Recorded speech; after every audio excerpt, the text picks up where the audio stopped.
जी आपल्याकडे फुलणारी झाडं आहेत, म्हणजे सगळ्याच झाडांना फुलं येतात, पण जी अतिशय सुरेख ज्याचा बहर येतो त्याला रंगीत, अशी जर झाडं बघितली तर त्यात मला वाटतं काटेसावर हे अगदी त्याचा वरती त्याचा अगदी नंबर लागतो असं माझं म्हणणं आहे.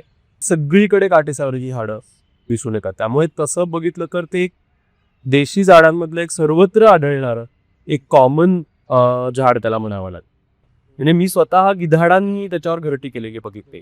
कोकणामध्ये वल्चर्सची नेस्ट मी काटेसावरीवर किंवा जे समुद्र गरुड आहे आपल्याकडे जे व्हाईट बेलिड सी इगल आहे, तर व्हाईट बेलिड सी इगलचं घरटं मी काटेसावरीवर करतो. नमस्कार श्रोतो, मी Mahesh Pathak, Rupa Rahul Bajaj centre for environment and arts द्वारा प्रस्तुत द इकोमिक्स पॉडकास्टमध्ये आपलं सर्वांचं स्वागत आहे. श्रोतो, नुकताच जंगलातील भरपूर झाडांना फ्लावरिंग येऊन गेलं. फ्लावरिंग खूप सुंदर दिसतं, पळस आणि इतर अशी बरीच झाडं आहेत ज्यांचं फ्लावरिंग बघायला सगळ्यांनाच मजा येते. आणि असं तर एक विशेष झाड आहे, त्या झाडाबद्दल आपण बोलूयाच, पण त्या झाडाबद्दल बोलण्यासाठी आपल्यासोबत एक व्यक्ती आहेत. त्यांचं नाव आहे केदार चांफेकर, आमचे दादा. केदार दादा इकॉलॉजिस्ट आहेत, नेचर एड्युकेटर, बर्डर आणि बायोडायव्हर्सिटीशी रिलेटेड त्यांचं खूप मोठं काम आहे. केदार दादा नेहमीच एम्प्रेस गार्डनमध्ये येत असतात. त्यांचे वॉक्स आम्ही सगळे नेहमीच अटेंड करत असतो आणि आमच्या सगळ्यांसाठी ते एक पर्वणीच असते. दादा गार्डनमधनं आम्हाला सगळ्यांना घेऊन जात असतात आणि जे वाटत दिसेल ते सगळं दाखवत असतात. त्याची गंमत जम्मत, त्याच्या मागे असलेल्या कहाण्या आणि त्यासोबत त्यांचे असलेले पर्सनल एक्सपिरियन्सेस हे आमच्या सगळ्यांसाठीच खूप कनेक्टिंग असतात. आज आपण ज्या झाडाबद्दल बोलणार आहोत त्याचं संस्कृतमध्ये सुंदर असं नाव आहे शाल्मली. शाल्मली झाड जेव्हा आपण बघतो तेव्हा थोडंसं खूप छान वाटतं नाव ऐकल्यानंतर, पण तेच त्याचं दुसरं एक नाव आहे काटेसावर. थोडंसं काटेरीच आहे. मग बोलूयातच त्या झाडाबद्दलच दादांसोबत. तर दादा, जेव्हा काटेसावर किंवा शाल्मलीचे झाड बघतात त्यासोबत तुमचं काही पर्सनल कनेक्शन आहे किंवा झाडांच्या दुनियेसोबत तुमचं नातं कसं आहे? झाडांच्या दुनियेसोबत तर माझं नातं खूपच जुनं आहे असं म्हणायला लागेल. अगदी लहानपणापासून आमच्याकडे बंगला होता आणि बंगल्यात मोठी बाग होती आणि आमच्याकडे खूप झाडं होती. 7-8 तरी मोठी झाडं आमच्या बंगल्यामध्ये होती.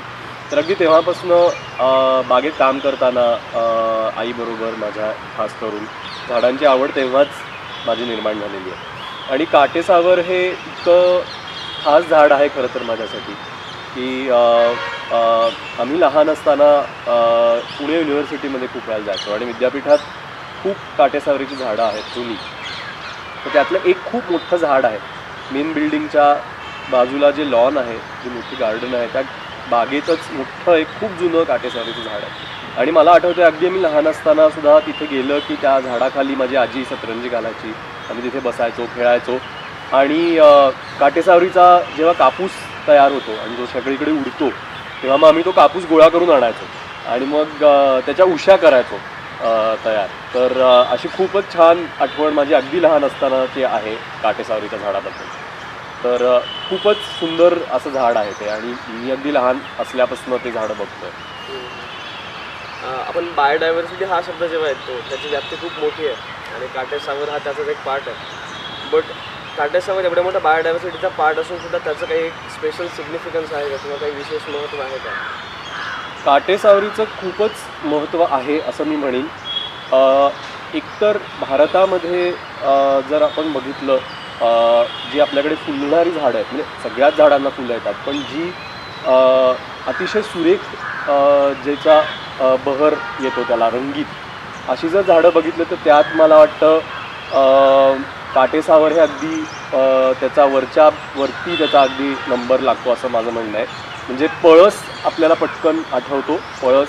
पळसाला खूप सुरेख फुलं येतात आणि ते अगदी रंगीत उठून दिसतं झाड. पण तसंच काटेसावरीचं झाड अतिशय सुरेख दिसतं. म्हणजे ते आपल्या देशी झाडांमध्ये अतिशय सुंदर त्याचा जसा फुलोरा दिसतो असं ते झाड आहे असं मी म्हणेन. आणि तुम्ही जर बघितलं तर काटेसावर हे भारतात सगळीकडे दिसणारं झाड आहे. म्हणजे फारच थोडी ठिकाणं आहेत की जिथे काटेसावर नाही आहे. म्हणजे तुम्ही डोंगरात जा, अगदी सह्याद्रीमध्ये, सातपुड्यामध्ये किंवा अगदी तुम्ही उत्तरेकडे जे आपल्याकडे प्लेन्स आहेत तिथे जाल किंवा अगदी डेक्कन प्लॅटोवरती किंवा कोकणामध्ये तुम्ही कुठेही गेलात, नॉर्थ ईस्टमध्ये जरी गेलात तरी सगळीकडे काटेसावरीची झाडं दिसून येतात. त्यामुळे तसं बघितलं तर ते देशी झाडांमधलं एक सर्वत्र आढळणारं एक कॉमन झाड त्याला म्हणावं लागेल. या झाडाचं फूल खूप सुंदर आहे तुम्ही सांगितलं, हो. पण मग हे झाड ओळखायचं कसं? एक कॉमन माणसाला ज्याला त्याचं बॅकग्राऊंड नाही आहे, मग त्याने हे झाड ओळखायचं कसं? सगळ्यात पहिलं म्हणजे त्याचं नाव काटेसावर. त्याला काटे असतात आणि खास करून छोट्या झाडांना तर पूर्ण खोडावरती पूर्ण खोड भरेल असे पूर्ण त्याच्या खोडाच्या बाजूनी जाड काटे असतात आणि फांद्यांवरही सगळीकडे काटे असतात. जसं ते झाड मोठं होतं तसे खोडावरचे काटे थोडे कमी होतात, पण वरच्या फांद्यांवर कायम काटे दिसतील. त्यामुळे तसं त्याचं आणि खोडाचा रंग बघितला तर थोडासा करड्या रंगाचं म्हणजे ग्रेश लाईट ग्रेश रंगाचं खोड असतं आणि काटे असतात त्याला भरपूर आणि खूप उंचावर फांद्या फुटतात त्याला. म्हणजे मोठं झाड असतं, उंच सरळ वाढतं आणि त्याला बऱ्यापैकी उंचीवरती मग त्याला अशा तिरक्या फांद्या फुटतात सगळीकडे. तर त्याचा आकार एकतर त्या आकारावरनं ते ओळखता येतं आणि मग पानं जर त्याची बघितली तर आपण ज्याला पामेटली कंपाऊंड लीव्ज म्हणतो, म्हणजे जी हातासारखी पानं असतात त्याला. म्हणजे एक हात कसा असतो की पंजा त्याला 5 बोटं असतात, तसं एकाच ठिकाणहून निघणारी त्याला पर्णिका असतात. म्हणजे असं पंजासारखं पान असतं की एकाच ठिकाणून त्याला 5 किंवा 6 पानं फुटलेली असतात. तर ते पण त्याचं एक वैशिष्ट्य असतं की त्याला ते कंपाऊंड लीफ असतं किंवा संयुक्त पानं असतात त्याची. आणि तिसरं अर्थातच फुलं. पण फुलांसाठी आपल्याला फेब्रुवारी मार्चपर्यंत वाट बघावी लागते आणि त्याला मोठी 5 पाकळ्यांची लाल रंगाची अतिशय जाड अशी म्हणजे त्याला फ्लेशी फ्लावर्स आपण म्हणतो, म्हणजे अशी जरा रसरशीत फुलं असतात आणि एकदम मोठी फुलं असतात जी डायरेक्ट फांद्यांवरती येतात. म्हणजे त्याला देठ खूप मोठं नसतं किंवा त्याला असा मोठा फुलांचा गुच्छ येत नाही, पण सिंगल फुलं त्याच्या फांद्यांवरती पूर्ण येतात आणि त्याच्या फांद्या पूर्ण लाल रंगाने भरून जातात फुलांनी आणि त्यावेळेला त्याला पान नसतं एक कधी. म्हणजे पूर्ण निष्पर्ण झाड असतं आणि त्याला लाल फुलं असतात आणि मोठं फुल असतं, म्हणजे आपल्या पूर्ण हाता एवढं मोठं फुल असतं, हातात मावेल एवढं एक फुल असतं. तर असं वेगवेगळ्या सीझनमध्ये ते ओळखता येऊ शकतं झाड. उन्हाळ्यात त्याच्या फुलांमुळे आणि एरवी त्याच्या पानं आणि त्याचे काटे आणि त्याचं खोड याच्यावरनं ते ओळखता येऊ शकतं. या झाडाचं काही कल्चरल सिग्निफिकन्स आहे का, किंवा कम्युनिटीजमध्ये या झाडाबद्दल काही विशेष आकर्षण आहे का? आपल्याकडे आदिवासी समाजामध्ये खूप त्याचं महत्त्व आहे. म्हणजे बऱ्याच ठिकाणी खास करून मध्य प्रदेश, छत्तीसगड किंवा आपल्याकडे सुद्धा विदर्भामध्ये जिथे आदिवासी समाज आहे खूप, तर तिथे ह्या झाडाची पूजा केली जाते. मग ह्या झाडाचे अनेक उपयोगही आहेत. बऱ्याच औषधी उपयोग त्या झाडाचे अनेक वेगवेगळ्या विकारांवरती त्याचे उपयोगही केले जातात. राजस्थानमध्ये काही ठिकाणी होळीमध्ये त्याच्या फांद्या, होळीत जे आपण दहन करतो त्याच्यासाठी त्याच्या फांद्या वापरल्या जातात.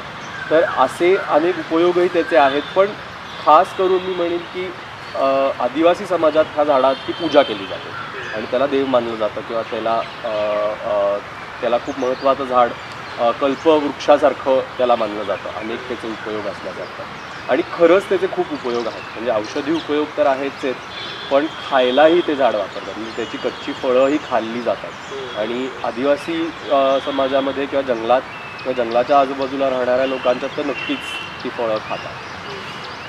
पण मग या झाडाचं जेव्हा आपण बघतोय आता की भूगोलानुसार ते झाड पूर्ण देशभरामध्ये पसरलेलं आहे, नंतर कम्युनिटीजमध्ये जर बघितलं तर आदिवासी लोकांमध्ये त्याचा फार चांगला सिग्निफिकन्स आहे. पण मग एवढं सगळं असूनही झाड थोडंसं मी म्हणेन की दुर्लक्षितच आहे. जेवढं पळसला आपण आला की लगेच क्लेम ऑफ द फॉरेस्ट म्हणून सगळे लोक त्याच्या मागे पळत असतात. तसं काटेसावर किंवा शाल्मलीच्या मागे तेवढंसं कुणी पळताना फारसा विषय दिसत नाही. मग हे अनसंग हिरो म्हणून असं कुठे दिसून येतं का? हे मात्र खरं आहे की पळसाच्या झाडाला जेवढं महत्त्व आपल्याकडे आहे किंवा बहावा आपल्याकडे फुलतो तेव्हा इतका सुंदर दिसतो, तितकं लोक काटेसावरीबद्दल बोलत नाहीत किंवा तेवढं झाड ते लोकांना माहीत नसतं. त्याची काही कारणं असू शकतील. एक कारण मला असं वाटतं की पळस आपल्याकडे जिथे जिथे आहे तर पळस खूप जास्ती प्रमाणात दिसून येतं. म्हणजे एखाद्या जंगलात तुम्ही गेलात तर तिथे खूप पळसाची झाडं दिसतात. म्हणजे ते जंगलात काही जंगलातनं पळस हा बऱ्यापैकी डॉमिनंट आपण त्याला म्हणतो की एक खूप डॉमिनंट झाड असतं आणि खूप प्रमाणात पळस दिसतो. तसं काटेसावर दिसत नाही. म्हणजे असं दिसत नाही की त्या जंगलभर काटेसावर आहे. तुम्हाला एखादं झाड कुठेतरी असं दिसतं. पण पळसासारखं ते असं खूप झाडं दिसत आहेत.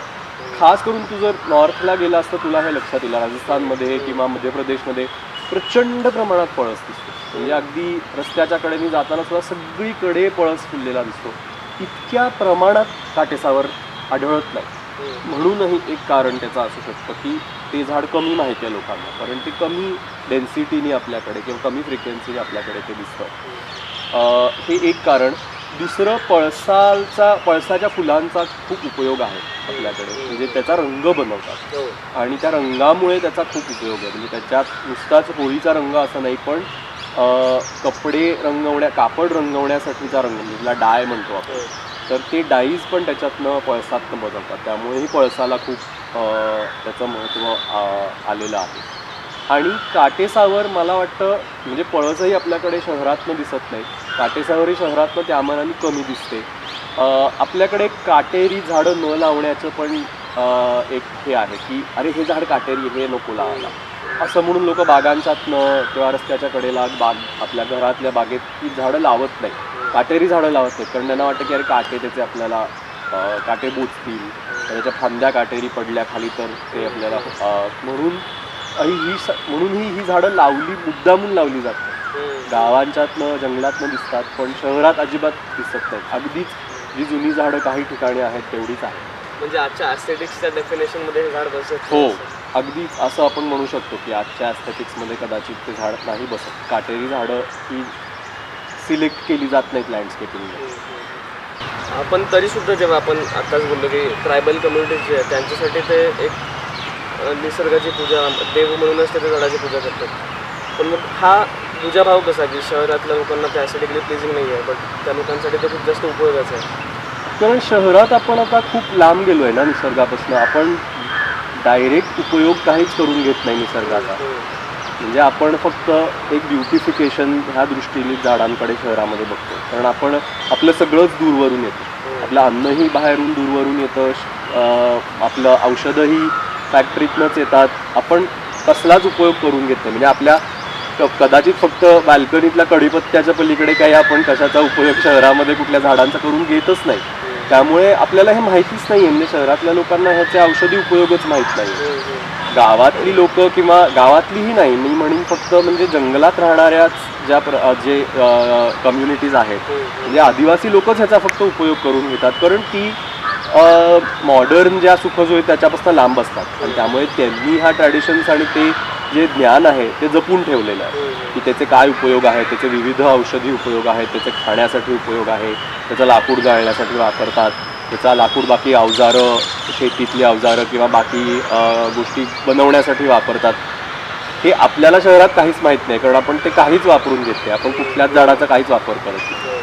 त्यामुळे फक्त ब्युटी ह्या दृष्टीने आणि कन्व्हिनियन्स, म्हणजे ब्युटी ही अशी आपल्याला पाहिजे असते की ज्याचा आपल्याला काहीच त्याचा त्रास नाही झाला पाहिजे थोडासुद्धा. म्हणजे लोक अगदी असं असतं की त्या झाडाचा कचराही नाही झाला पाहिजे, पानंही नाही पडली पाहिजे, असा दृष्टिकोन झाल्यामुळे आपण नाही लावत ही झाडं, आपण दूर पळतो त्याच्यापासून. त्या ट्रायबल कम्युनिटीच्या आयुष्यामध्ये झाड कसं रोल प्ले करतं? खूपच. कारण मी म्हणलं तसं की त्याचे अनेक उपयोग आहेत आयुर्वेदिक. म्हणजे ते स्किन एलिमेंट्सपासून ते अगदी पोटाच्या विकार आणि अगदी रिप्रोडक्टिव्ह डिसीजेसवरती सुद्धा ते उपयोगी मानलं जातं. आणि ते खूप प्रमाणात त्यामुळे वापरलंच जातं की त्याचे एस्पेशली स्किन च्या रोगांवरती, त्वचेच्या रोगांवरती ते वापरतात. आणि त्यासाठी ते झाड आयुर्वेदात तरी लोकांना नक्की माहिती. म्हणजे लोक काटेसावरीचे काटे हे मुद्दामून चेहऱ्यावरती जे डाग किंवा फोड वगैरे येतात त्यासाठी वापरतात. मीही बघितलंय, लोक गोळा करतात त्याचे काटे आणि ते खाल्लंही जातं झाड. म्हणजे त्याची जी कच्ची फळं असतात ते कच्च्या फळांचा खाण्यासाठीही उपयोग होतो. त्यामुळे ते कुठल्या तरी एका प्रकारे ते तुम्हाला फूड सिक्युरिटीच्या दृष्टीनेही ते झाड महत्त्वाचं आहे. आणि त्याचं लाकूडही उपयुक्त असतं. म्हणजे हलकं लाकूड असतं, ते काही घर बांधणीसाठी वापरलं जात नाही, पण टूल्स बनवायला किंवा जळण्यासाठी ह्याच्यासाठी नक्कीच त्याचं लाकूड उपयोगी पडतं. त्यामुळे असे त्याचे मल्टिपल उपयोग असल्यामुळे ते झाड खूप महत्त्वाचं आहे आदिवासी लोकांच्यासाठी. आपण जेव्हा दोन्ही झाडांबद्दल बोलतो, म्हणजे आता आपण काटेसावरबद्दल बोलतो आणि त्याच्या तुलनेमध्ये आपण पळसबद्दल बोलतो, दोघांची आपण फ्लावरिंगवरनं तुलना करतो. तर काटेसावरचं फ्लावरिंग जेव्हा आपण ऋतू बदलानुसार जातो, तर ते हिवाळ्यापासून उन्हाळ्याकडे जेव्हा आपण जातो, वसंताकडे जातो, तर तेव्हा त्याचं फ्लावरिंग शिफ्ट होत असतं. तर हा बदल नेमका कसा होतो? काटेसावरीचं कुठल्याही झाडाचं फ्लावरिंग हे टेम्परेचरवरती अवलंबून असतं. म्हणजे झाडं टेम्परेचर सेन्स करत असतात. टेम्परेचरमधला आणि मॉइश्चरमधला बदल हा झाडांना सेन्स करता येतो आणि तो बदल एका थ्रेशोल्डच्या पलीकडे टेम्परेचर गेलं आणि मॉइश्चर कमी झालं की झाडांना तो सिग्नल मिळतो की आता आपल्याला फुलं तयार करायची आहे. त्यामुळे हे प्रत्येक प्रजातीचं, प्रत्येक स्पीशीजचा तो क्यू किंवा तो एक एन्व्हायरमेंटल सिग्नल त्यांना वाचता येऊ शकतो. म्हणजे आपल्याला जे वाटतं ना की झाडं एका ठिकाणी असतात, त्यांना डोळे नसतात, कान नसतात, काही नसतं, पण त्यांना केमिकल सेन्सिंग किंवा त्यांना हे अगदी मायन्यूट एन्व्हायरमेंटल सेन्सिंग खूप चांगल्या प्रकारे करता येतं. त्यामुळे ती झाडं बरोबर त्या वेळेला फुलतात की तो जो ऋतू बदल होतो की थंडीपासून उन्हाळ्याकडे जेव्हा ऋतू जायला लागतो, त्याच्यात जे थोडंसे गरमी वाढायला लागते, थोडंसं आर्द्रता म्हणजे कोरडेपणा हवेतला वाढतो, तेव्हा बरोबर ते झाड फुलतं. त्याला बरोबर कळ्या येतात आणि मग ते पूर्ण त्याची सायकल ते पूर्ण करतं बरोबर. त्यामुळे पळसाची ही झाडं तशीच फुलतात. सगळी झाडं त्याच क्यूमुळे फुलतात आणि त्यामुळे जर बघितलं की आपल्याकडे भारतात उन्हाळा साऊथकडे लवकर येतो आणि नॉर्थमध्ये उशिरा येतो. म्हणजे आपल्याकडे काटेसावर फुलून गेली आत्ता, पण तुम्ही जर थोडंसं नॉर्थला गेलास, राजस्थान किंवा मध्य प्रदेशमध्ये गेलास, तर आत्ता काटेसावर फुलते. पळसाचंही तसंच आहे. आपल्याकडे पळस फुलून गेला फेब्रुवारीमध्ये, पण आत्ता नॉर्थमध्ये सगळीकडे पळस फुलतो. तर कारण उन्हाळा उशिरा येतो नॉर्थकडे, थंडी जास्ती काळ राहते त्यांच्याकडे. त्यामुळे आपल्याकडे बघितलं तर एप्रिलमध्ये गरमी असते, नॉर्थमध्ये गेला तर मेमध्ये, अगदी उत्तरेला गेला तर जूनमध्ये गरमी असते. त्यामुळे झाडं बरोबर तशी फुलतात. त्यामुळे आपल्याला ते झाडांच्या ते जॉग्राफिकल व्हेरिएशनही त्यांच्या फ्लावरिंगमध्ये बघायला मिळतं. फ्लावरिंग हा एक टिपिकल त्यांचा लाईफ सायकलचा म्हणजे त्यांच्या जीवनचक्राचा एक पार्ट आहे. तर ओव्हरऑल फ्लावरिंग वगळता त्या झाडाचं जीवनचक्र कसं आहे वर्षभर? आता फ्लावरिंग आपण आत्ता बघितलं, आत्ता फुलं येऊन गेली काटेसावरीला, त्यावेळेला त्याला पानं नसतात. तू बघितलं असेल, पूर्ण निष्पर्ण होतं ते झाड आणि मग त्याला फुलं येतात आणि आता फुलं येऊन गेली की त्याला हळूहळू पानं यायला लागतात. म्हणजे जसं फुलं त्याचं फुलणं संपायला लागतं तसं त्याला नवीन पानं आता येतील. त्यामुळे आता ह्या महिन्यामध्ये बघितलं तर सगळीकडे काटेसावरीच्या झाडांना आता नवीन पालवी आलेली असते आणि ती लगेच नवीन पालवी कळून येते आपल्याला, कारण ती पोपटी दिसते आणि मग त्याला फळं लागायला लागतील आणि ती फळं पावसाळ्यात मग आपल्याला त्याची कच्ची हिरवी फळं बघायला मिळतात.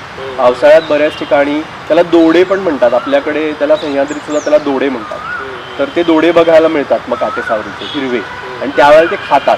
ते फार पिकायच्या आधी कच्चे दोडे त्याचे खाता येतात, त्याची भाजी करतात आणि मग ते पिकतात थंडीत. म्हणजे जसा पावसाळा संपतो तसे ते दोडे त्याचे वाळतात, ब्राऊन होतात आणि मग ते फुटतात आणि ते फुटले की त्याच्यातनं कापूस बाहेर येतो. कापसात त्याच्या बिया असतात आणि म्हणून त्याला ते सिल्क कॉटन हे नाव आहे इंग्लिशमध्ये, रेड सिल्क कॉटन. रेड करण त्याची फुलं लाल असतात आणि सिल्क कॉटन कडण्यातनं कापूस बाहेर येतो, पण तो सिल्की असतो. म्हणजे आपला जो कापूस असतो त्यापेक्षा ह्या कापसाचा फील वेगळा असतो. त्याला हाताला तो जास्ती सुळसुळीत लागतो, सिल्की रेशमी लागतो, म्हणून त्याला सिल्क कॉटन पण म्हणतात. आपल्याकडे पूर्वी शेवरीच्या कापसाच्या उश्या करायचे किंवा शेवरीचा कापूस वापरायचे, त्याला शेवरीचा कापूसच म्हणतात. तर आता वापरत नाहीत, पण शेवरीच्या कापसाच्या उश्या जास्ती मऊ असतात, त्यामुळे अतिशय सॉफ्ट उश्या त्याच्या बनवायला तो कापूस वापरायचा. हाही त्याचा एक उपयोगच आहे. म्हणूनच ते कल्पवृक्षासारखं कदाचित त्याची पूजा करत असतील आदिवासी लोक, कारण त्याचे इतके उपयोग आहेत. या झाडांचं आपण बघितलं आता की तुम्ही मगाशी सांगितलं की जेव्हा त्याला फुलं येतात तेव्हा ते झाड पूर्ण निष्पर्ण आहे आणि आता त्याला परत नवीन पालवी फुटायला लागली. म्हणजे हे विशेष आहे का काटेसावरीच्या झाडाबद्दल आणि हे बाकीच्या झाडांमध्ये कुठलं बघायला मिळतं का? नाही, हे काटेसावरीबद्दलच विशेष नाही आहे. आत्ता आपण वसंतच म्हणतो ना ह्या ऋतूला. म्हणजे आता आपण जसं म्हणतो संक्रांतीनंतर एक वसंत पंचमी येते आणि त्यात नंतर पुढचा 1 महिना 2 महिने आपण ह्याला वसंत ऋतू म्हणतो. जेव्हा होळी येते आणि त्यावेळेला ही सगळी झाडं फुलतात, कारण आपल्याकडे तोच जास्तीत जास्त झाडांचा फुलण्याचा काळ तोच असतो. म्हणजे सगळीच झाडं त्या काळात फुलतात असं नाही मी म्हणत, पण खास करून जी डेसिडिओस झाडं असतात म्हणजे जी पानझड होणारी झाडं असतात ती त्यावेळेला बरोबर पानं त्याची झडून ती त्यावेळेला फुलतात उन्हाळ्याच्या सुरुवातीला. त्यामुळे पळसही आत्ताच फुलतो आणि थोडी पुढे मागे फुलतात म्हणजे असं सगळी एकत्र फुलतात असं नाही. आता आपण ह्या जंगली बदामांच्या खाली बसलो, हे थोडे अलीकडे फुलून गेले, जानेवारीत फुलले होते, पण पळस थोडा नंतर फेब्रुवारीत फुलतो, त्याच वेळेला काटेसावर फुलतो. आता त्यांचं फुलणं संपलं की आता बहावा फुलेल, मी जूनमध्ये बहावा थोडा उशिराने फुलतो. त्यामुळे पण हा पूर्ण उन्हाळा झाडं आपल्याकडे फुलतात. वसंत आणि ग्रीष्म या दोन्ही ऋतूत आपल्याकडे झाडांना फुलं येतात. त्यामुळे तसं काटेसावर युनिक त्या बाबतीत नाही आहेत. बाकीच्या झाडांसारखंच ते आत्ता जास्तीत जास्त झाडं फुलतात तसंच ते आत्ता फुलतं. आणि तुम्ही अजून एक सांगितलं की कल्पवृक्षासारखंच आहे झाड, म्हणजे सगळेच त्याचे अंग आपल्याला वापरण्यात येतात. हो. आणि हे आपल्यासाठी म्हणजे मनुष्यांसाठी म्हणून आपण कल्पवृक्षाची व्याख्या करतो. पण तुमची अजून एक बाजू आहे, तुम्ही एक उत्तम बर्डर देखील आहेत. तो तुमचं त्या झाडाचं विशेष करून काटेसावरीच्या झाडाचं आणि पक्ष्यांचं काही विशेष नातं आहे का? काटेसावरीच्या झाडाचं आणि पक्ष्यांचं काही नातं आहे का म्हणजे खूपच मोठं नातं आहे. मी म्हणेन की माणसापेक्षाही जास्तीत नातं त्याचं पक्ष्यांशीच आहे. पक्ष्यांसाठीच ते खरं कल्पवृक्ष आहे आपल्यापेक्षाही जास्ती, कारण त्याची जेव्हा फुलं येतात तेव्हा त्याच्यात प्रचंड प्रमाणात त्या फुलांचा मध असतो आणि खूप म्हणजे ती फुलं अगदी भरलेली असतात नेक्टरनी आणि त्या नेक्टरसाठी सगळ्या प्रकारचे पक्षी त्याच्यावर येतात. म्हणजे अगदी जे पक्षी आपण खरं तर मध पिणारे नाहीत म्हणजे कावळे, तर कावळेही तो मधाचा तो जो लोभ आहे तो कावळ्यांनाही राहवत नाही. म्हणजे कावळे सुद्धा त्याच्यातला मध प्यायला काटेसावरीच्या झाडावर येतात. इतकी पक्षी त्याच्यावर गर्दी करतात तो मध पिण्यासाठी. आणि अर्थातच त्याच्यावर कीटकही येतात, कारण त्याच्यात मध असतो आणि त्याच्यावरती भरपूर कीटक येतात आणि मग कीटक आल्यामुळे कीटक खाणारे पक्षी त्याच्यावर येतात. त्यामुळे मग तुम्हाला त्याच्यावरती ड्रॉंगोज खास करून खूप प्रमाणात त्याच्यावर ड्रॉंगो बघायला मिळतात.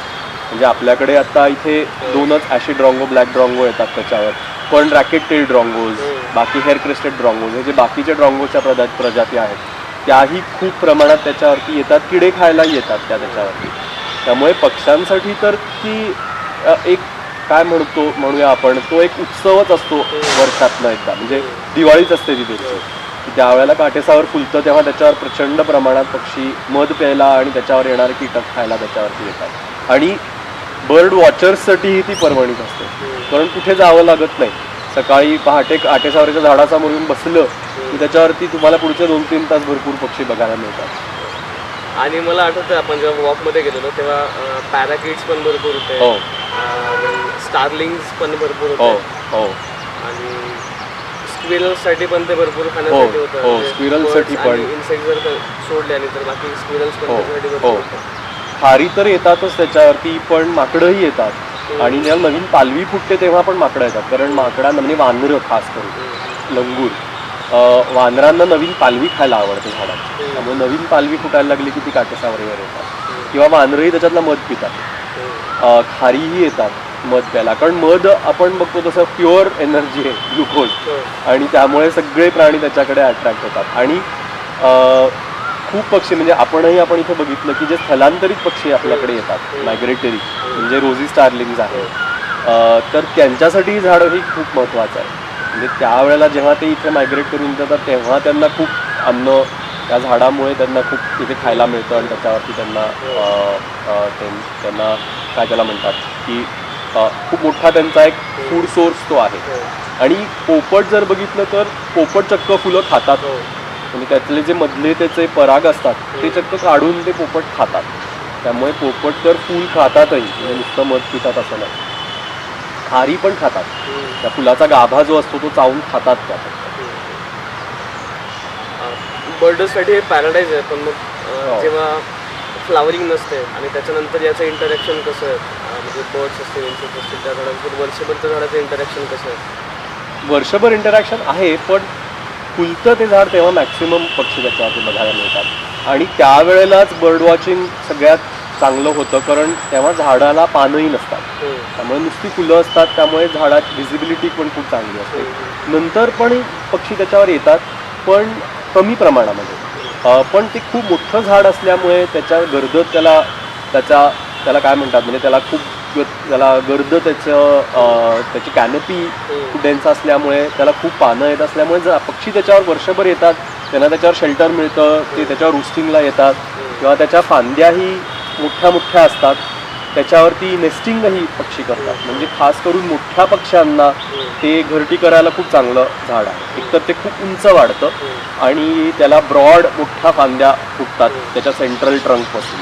त्यामुळे शिकारी पक्षी ज्याला आपण रॅप्टर्स म्हणतो, म्हणजे ईगल्स असतील, व्हल्चर्स असतील, स्टॉर्क्स असतील, तर त्यांची घरटी एस्पेशली काटेसावरीवरती बघायला मिळतात, कारण मोठी घरटी करायला ते झाड खूप सुटेबल आहे. म्हणजे मी स्वतः गिधाडांनी त्याच्यावर घरटी केलेली बघितली.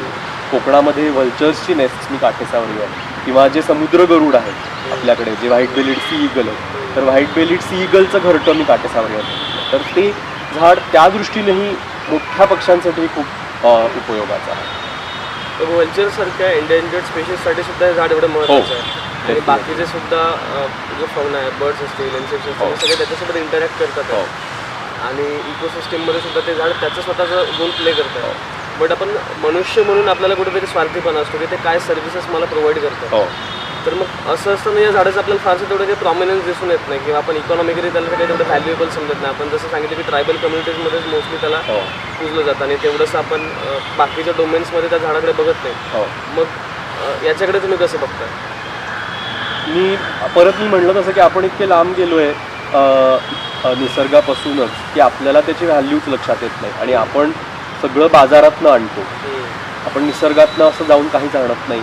त्यामुळे आपली सगळं हे त्याच्या बाजारभावावरती त्याची आपण किंमत ठरवतो की ह्याच्यापासून मला काय मिळतंय किंवा हे मी विकू शकतो का, त्याच्यातनं किती पैसे मला मिळवता येतील, ह्याच दृष्टीने आपण त्याचा विचार करतो. आपण त्याची जी इनडायरेक्ट व्हॅल्यू आहे त्याचा विचार आपण करतच नाही. म्हणजे एक झाड म्हणून त्याची व्हॅल्यू जशी बाकीच्या वृक्षांची व्हॅल्यू आहे ती आहेच. त्या झाडाचे बरेच फंक्शन्स आहेत की जे ॲटमॉस्फेरिक बॅलन्स झाडं ठेवतात, मेंटेन करून ठेवतात किंवा मातीची धूप कमी करतात, माती पकडून ठेवतात, पाण्याचं पर्कोलेशन झाडांच्या मुळांमुळे होतं, हे तर आहेच. पण काटेसावरी सारखी झाडं अनेक पक्षी आणि कीटक त्याच्याकडे अट्रॅक्ट करून घेतात. ती झाडं शेतावरती, शेताच्या आजूबाजूला जेव्हा असतात तेव्हा ते पक्षी मग शेतातली कीडही खातात. तर शेतावर येणारे, तुमच्या पिकावर येणारे किडेही ते पक्षी खातात.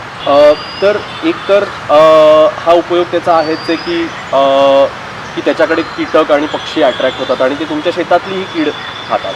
किंवा तुमच्या शेतातले जे पॉलिनेटर असतात की ज्याच्यामुळे आपल्याकडे पिकं येतात, म्हणजे खास करून भाज्या, फळझाडं, ह्याला पीक येण्यासाठी, फळ लागण्यासाठी तुम्हाला त्याचं परागीभवन व्हावं लागतं. त्यासाठी तुम्हाला कीटकच पाहिजेत परत.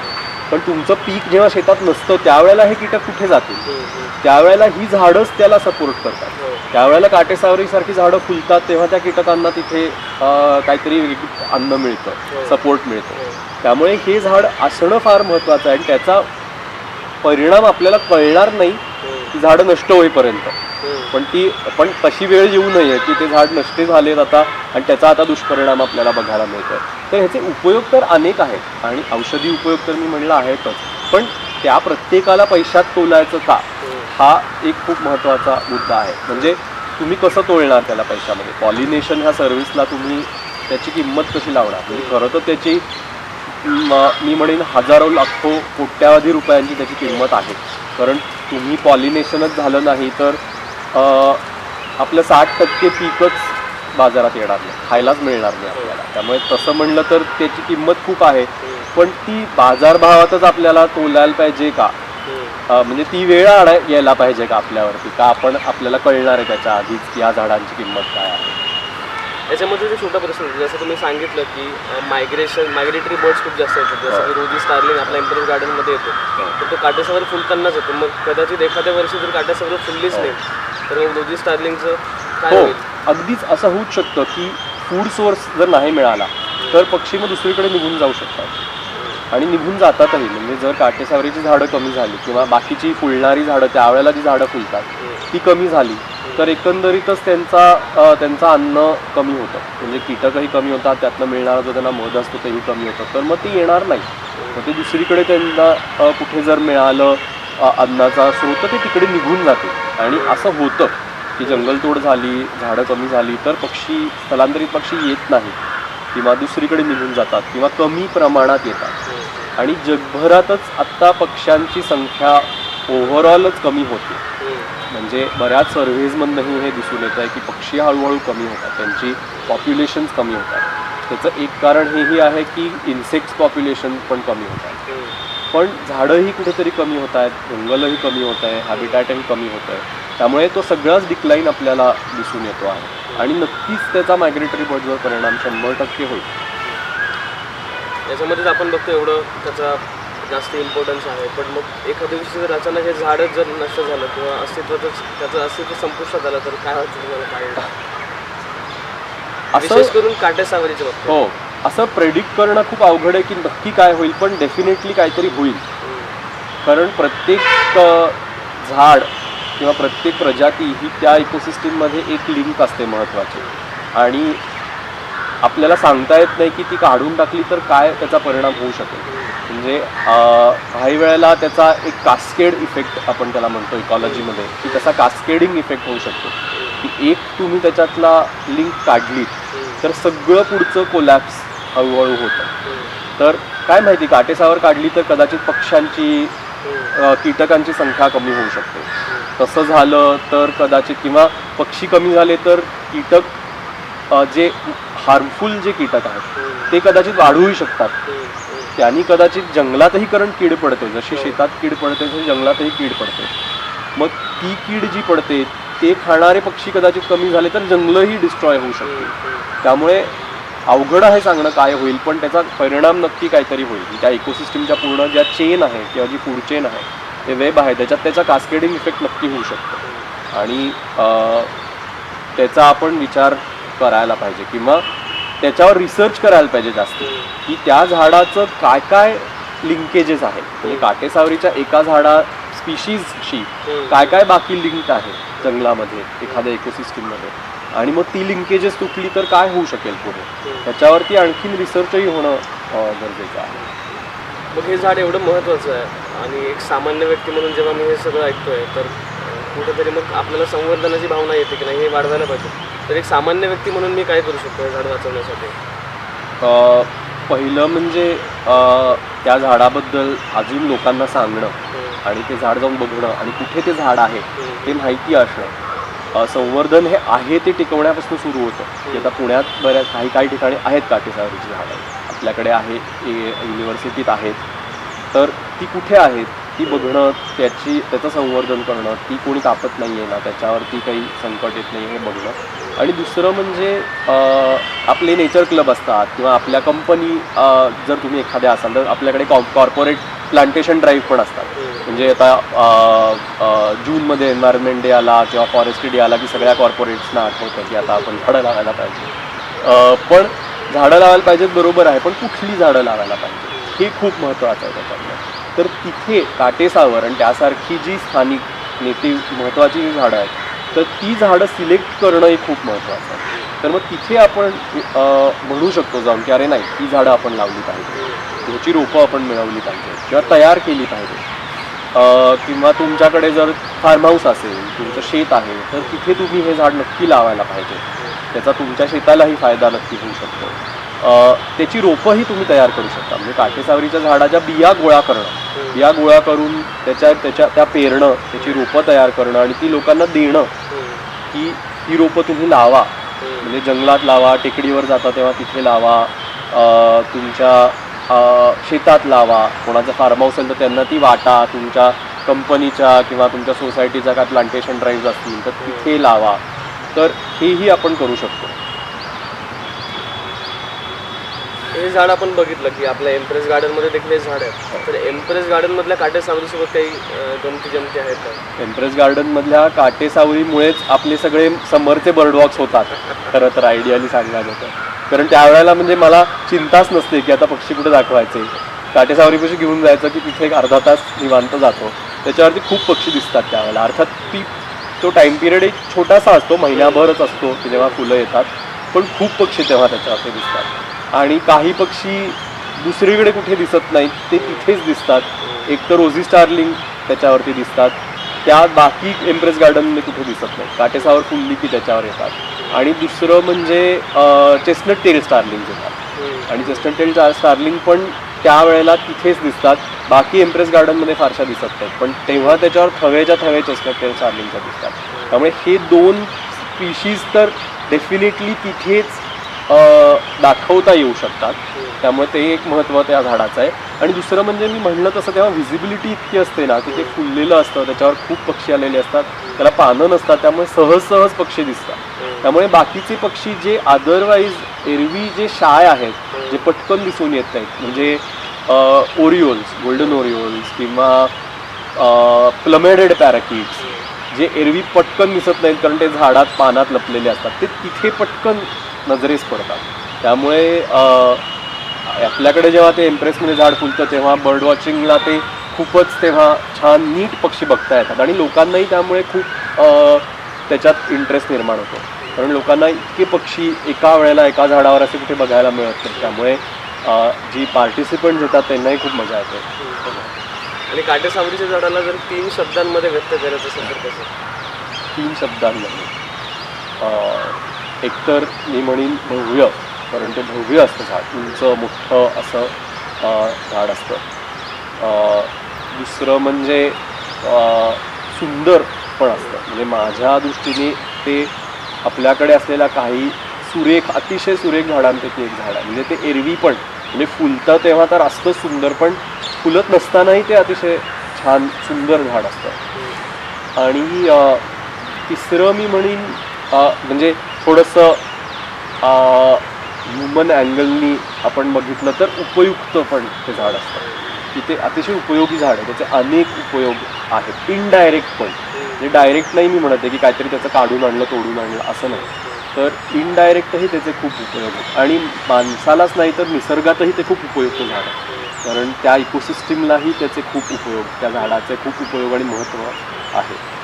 तर असे 3 शब्द मी म्हणेन की भव्य, सुंदर किंवा सुरेख आणि उपयुक्त असं ते झाड आहे. आणि एवढं असून सुद्धा हे झाड एक अनसंग हिरो म्हणूनच उभं आहे जंगलामध्ये असेल किंवा कमी लोकांना माहीत असतं हे झाड अगदीच आहे. आणि हे आपण पसरवायला पाहिजे जास्त आणि लावायला पाहिजे झाड. एम्प्रेसमध्ये पण खूप जागा आहे, आपण त्याच झाडाच्या बिया आणून रोपं करून आपण लावायला पाहिजे आता हे झाड सगळीकडे.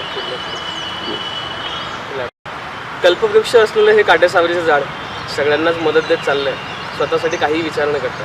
सगळे पक्षी, कीटक, माणसं, निसर्ग सगळ्यांना हे झाड काहीतरी देतं आहे. आणि मग असं असताना आपल्या एम्प्रेस गार्डनमध्ये देखील हे झाड आहे.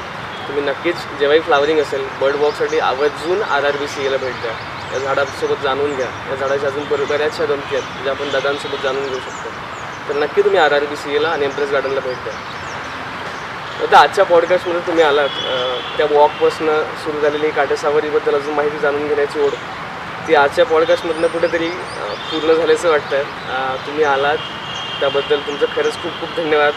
झाडांकडे बघण्याचा आपला जो दृष्टिकोन आहे, आर्थिकरित्या ते किती फायदा देतं तो सोडून त्याच्या बाहेर जाऊन, त्या चौकटीच्या बाहेर जाऊन झाडाचं काहीतरी महत्त्व आहे आणि ते जाणून घेण्याची किंवा तेच पॉईंट आऊट करून देण्याची तुमची जी ओढ आहे ती नक्कीच या काटेसावरीच्या झाडांबद्दल आम्हालाही दुसऱ्यांना सांगण्यासाठी प्रेरित करणार आहे.